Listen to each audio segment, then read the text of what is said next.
बिस्मिल्लाहिर्रहमानिर्रहीम। Dear students, अस्सलाम वालेकुम। आज का हमारा टॉपिक है क्लासिफिकेशन ऑफ फर्टिलाइज़र्स। इससे पहले पिछले लेक्चर में आप लोग फर्टिलाइज़र्स के बारे में पढ़ चुके हैं कि फर्टिलाइज़र वो सब्सटेंसेस हैं जो कि हम सॉइल में ऐड करते हैं ताकि सॉइल की फर्टिलिटी को बढ़ाया जा सके और बार बार कल्टीवेशन से, बार बार फसलें उगाने से सॉइल में जो न्यूट्रिएंट एलिमेंट्स कम हो जाते हैं उसकी कमी को पूरा किया जा सके। अब इस लेक्चर में हम फर्टिलाइज़र की क्लासिफिकेशन के बारे में पढ़ेंगे। जैसा कि पीछे भी आप लोगों को बताया था कि जो फर्टिलाइज़र्स हैं उनकी मुख्तलिफ टाइप्स हैं depending upon the type of element they supply.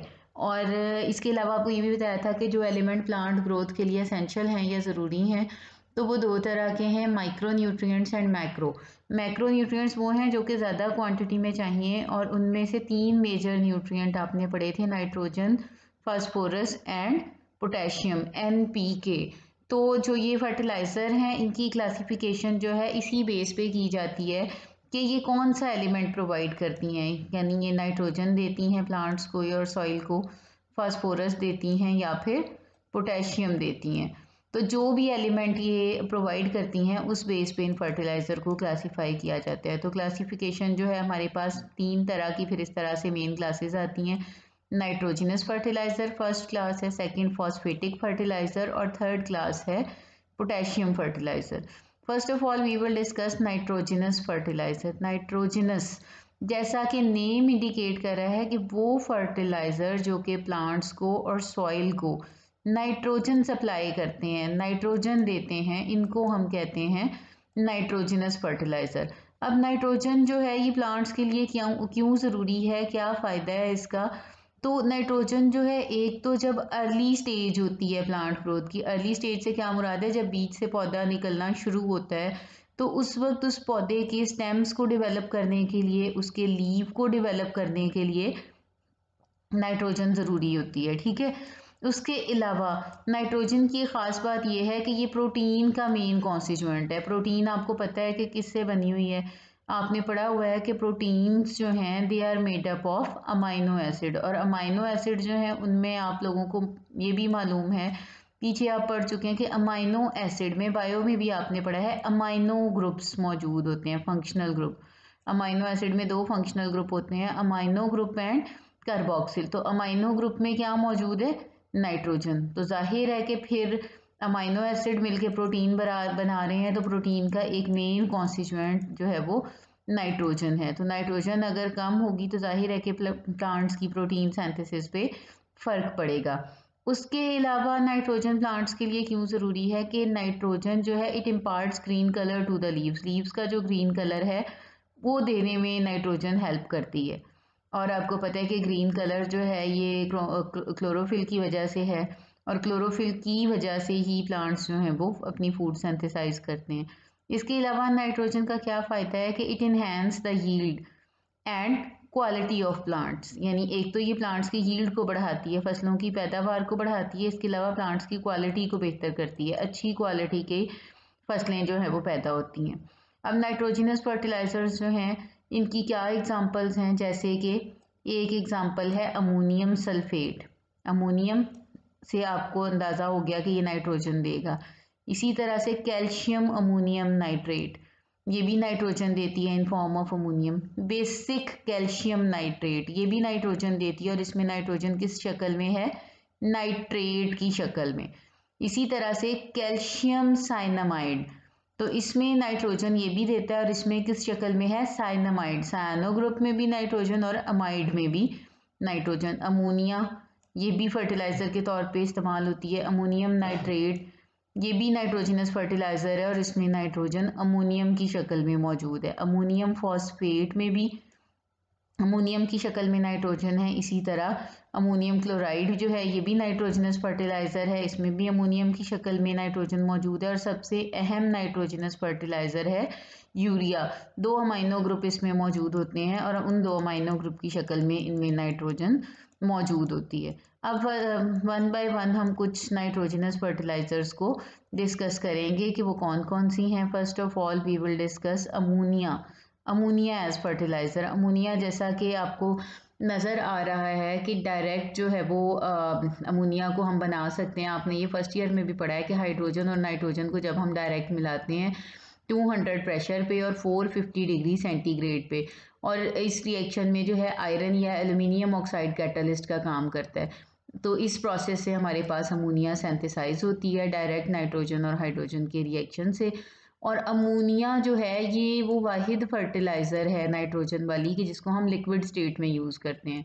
ठीक है, अमोनिया लिक्विड स्टेट में यूज़ होती है। बाकी जितनी नाइट्रोजनस फर्टिलाइज़र्स हैं लाइक अमोनियम फॉस्फेट है, अमोनियम नाइट्रेट है, अमोनियम क्लोराइड है, बाकी सारी नाइट्रोजन वाली फर्टिलाइज़र जो हैं वो सॉलिड हैं।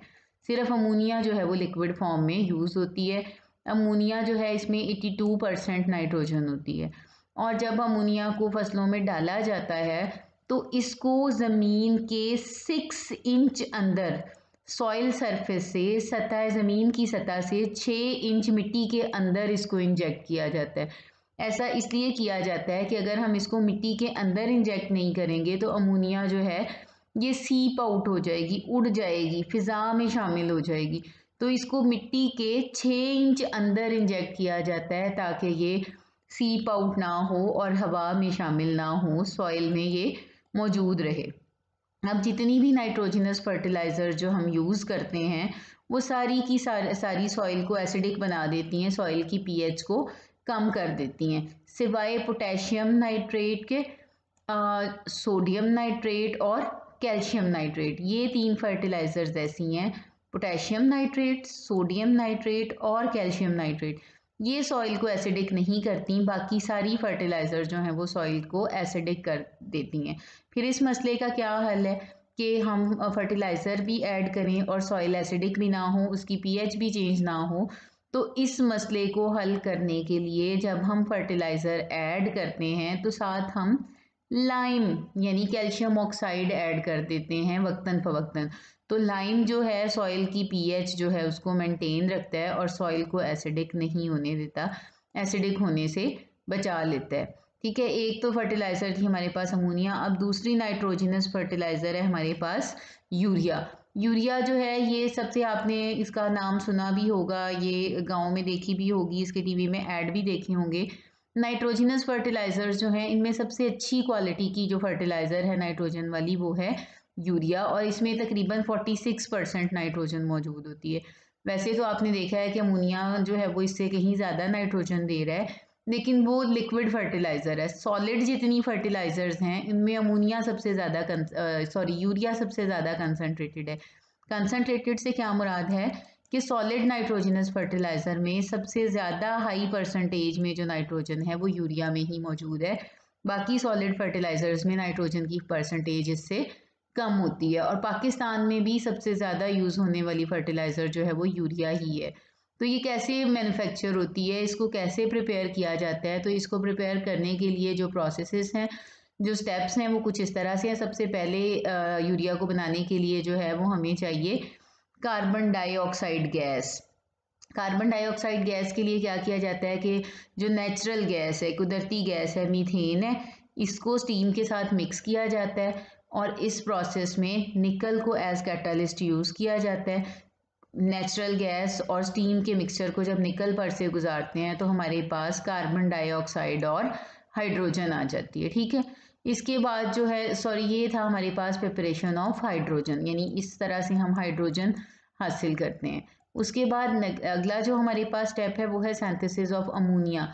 वो हाइड्रोजन जो कि पहले स्टेप में हमने बनाई है उसको यूज़ करके बाद में अमोनिया बनाई जाती है। अमोनिया बनाने के लिए हमें 2 चीज़ें चाहिए, एक हाइड्रोजन जो कि पहले स्टेप में बन गई, दूसरी चीज़ जो हमें चाहिए वो है नाइट्रोजन। नाइट्रोजन एयर से ले ली जाती है और नाइट्रोजन और हाइड्रोजन आपस में रिएक्ट करते हैं 450 से 500 डिग्री टेम्परेचर पे और आयरन ऑक्साइड कैटालिस्ट होता है और इस तरह से हमारे पास अमोनिया सिंथेसाइज हो जाती है। ठीक है, उसके बाद थर्ड स्टेप आता है सिंथेसिस ऑफ अमोनियम कार्बामेट। पहले हाइड्रोजन बनाई, उस हाइड्रोजन को यूज़ करके अमोनिया बनाई, अब बनाना है अमोनियम कार्बामेट। अमोनियम कार्बामेट बनाने के लिए हमारे पास जो हम लोगों ने ऊपर वाले स्टेप में अमोनिया बनाई है, इसके अलावा जो कार्बन डाइऑक्साइड थी, इन दोनों को आपस में रिएक्ट करवाएंगे तो ये हमारे पास बन जाएगा अमोनियम कार्बामेट। अब इस अमोनियम कार्बामेट जो है इसको हम बाद में कन्वर्ट करते हैं यूरिया में, और कैसे कन्वर्ट करते हैं? Bye dehydration. अमोनियम कार्बामेट में से हम वाटर को रिमूव कर देते हैं। देखें, ये हमारे पास अमोनियम कार्बामेट है।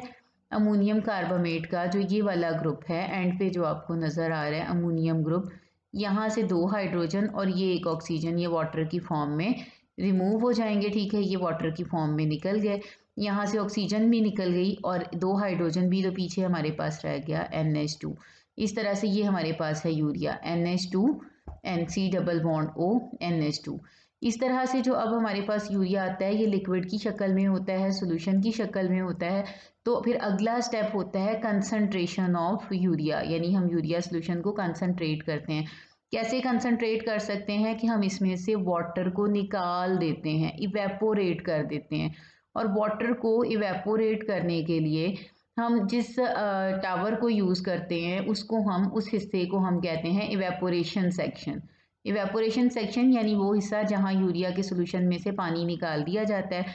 यूरिया को हीट करते रहते हैं, पानी इवेपोरेट होता रहता है, और हमारे पास जो है इस तरह से 99.7% यूरिया आ जाती है। और ये यूरिया जो है हाई टेम्परेचर पे मोल्टन फॉर्म में होती है। अब अगर हम उस यूरिया को उसी तरह ठंडा कर दें तो यूरिया के बड़े बड़े लंप्स या बड़े बड़े ढेले बन जाएंगे। इसके लिए क्या करते हैं कि यूरिया को हम प्रिलिंग टावर में ले जाते हैं। प्रिलिंग टावर जो है उसकी मैं आपको डायग्राम दिखाती हूँ। ये देखिए, इस तरह का प्रिलिंग टावर, ये इसका बाहर वाला इंडस्ट्रियल यूनिट है। इंडस्ट्रीज में ये इस तरह से होता है, बड़ा सारा यूनिट। ये टावर अंदर इसके क्या होता है कि ऊपर से मोल्टन यूरिया जो है वो स्प्रे की जाती है। ठीक है, जब हम पिघली हुई यूरिया को स्प्रे करते हैं तो वो छोटे छोटे कतरों की तरफ से की शक्ल में ऊपर से नीचे गिरती है। ठीक है, ये आप देख रहे हैं, ये यहाँ पे कि यूरिया के कतरे हैं जो स्प्रे करने से ऊपर से नीचे गिर रहे हैं। अब नीचे से ये एयर इनलेट है, ये आपको नज़र आ रही है, यहाँ से एयर अंदर दाखिल होती है और एयर जो है वो नीचे से ऊपर की तरफ ट्रेवल करती है। ये एरोज जो हैं ये आपको बता रहे हैं कि एयर नीचे से ऊपर की तरफ जा रही है। कतरे, ये जो आपके मोल्टन यूरिया के कतरे हैं, ये ऊपर से नीचे आ रहे हैं, एयर नीचे से ऊपर। जब एयर इन ड्रॉपलेट्स के साथ टकराएगी तो ये ठंडे हो जाएंगे और ये सॉलिड फॉर्म में चेंज हो जाएंगे। अब छोटे छोटे जो सॉलिड यूरिया के ड्रॉप्स हैं उनको हम कहते हैं प्रिल्स। उन दानों को, छोटे छोटे यूरिया के दानों को कहते हैं प्रिल्स, और इस प्रोसेस को हम कहते हैं प्रिलिंग। इस अमल को, कि मोल्टन यूरिया को छोटे छोटे कतरों में चेंज करना, इसको हम कहते हैं प्रिलिंग। और इसके लिए ये जो टावर इस्तेमाल होता है, ये आप देख रहे हैं, ये सारा, इसको हम कहते हैं प्रिलिंग टावर। ठीक है, तो ये प्रिलिंग का अमल था कि प्रिलिंग के अमल में हम क्या करते हैं कि मोल्टन यूरिया ले लेते हैं, उसको हम स्प्रे करते हैं प्रिलिंग टावर में। और किस मदद से? By means of prilling bucket. ऊपर बकेट होती है, बाल्टी की तरह की चीज़ होती है जो ऊपर से नीचे स्प्रे करती है और नीचे से एयर अपवर्ड राइज करती है और इसको ठंडा करती जाती है। जो मोल्टन ड्रॉपलेट्स हैं या जो पिघली हुई यूरिया के कतरे हैं, जैसे ही वो एयर के साथ टकराते हैं तो वो सॉलिडिफाई हो जाते हैं और वो छोटे छोटे दानों में चेंज हो जाते हैं। उन छोटे छोटे दानों को हम क्या कहते हैं? उनको हम कहते हैं प्रिल्स। और यूरिया प्रिल्स जो कि बने हैं उसको फिर हम स्टोर कर लेते हैं, या तो उनको बैगिंग सेक्शन में लेके जाया जाता है जहाँ पे उनको बैग्स में पैक कर दिया जाता है, या फिर उसको बल्क फॉर्म में स्टोर कर लिया जाता है। ये थी यूरिया की मैन्युफैक्चरिंग। नीचे इसकी फ्लोशीट डायग्राम है, ये आप देख रहे हैं। कार्बन डाइऑक्साइड और अमोनिया जो है इसको लेके मिक्स किया, कार्बामेट बना, ये आपस में कंडेंस हो गए। यहाँ उस कार्बामेट को हमने डीकम्पोज किया। डीकम्पोज करने से क्या हुआ कि वाटर उसमें से निकल गया और हमारे पास यूरिया आ गया। अब यूरिया में क्योंकि पानी मौजूद था तो यहाँ यूरिया की हमने कंडेंसेशन की, इवेपोरेशन की, और उससे क्या हुआ कि वाटर निकल गया और यूरिया कंडेंस फॉर्म में चेंज होता गया। फिर मोल्टन यूरिया को प्रिलिंग टावर में लेके गए जहाँ यूरिया को छोटे छोटे दानों में चेंज कर दिया। ऐसे हमारे पास छोटा छोटा दानेदार यूरिया आया जिसको हमने कहा कि ये प्रिल्ड यूरिया है। उसको फिर हम स्टोरेज के लिए, यानी या तो उसको बल्क में स्टोर कर लिया, इकट्ठा स्टोर कर लिया, या फिर उसको थैलों में पैक करके, बैग्स में पैक करके स्टोर कर लिया। तो ये थी हमारे पास सिंथेसिस ऑफ यूरिया। बाकी नाइट्रोजनस फर्टिलाइजर्स इंशाल्लाह नेक्स्ट टाइम डिस्कस करेंगे। तब तक के लिए अल्लाह हाफिज़।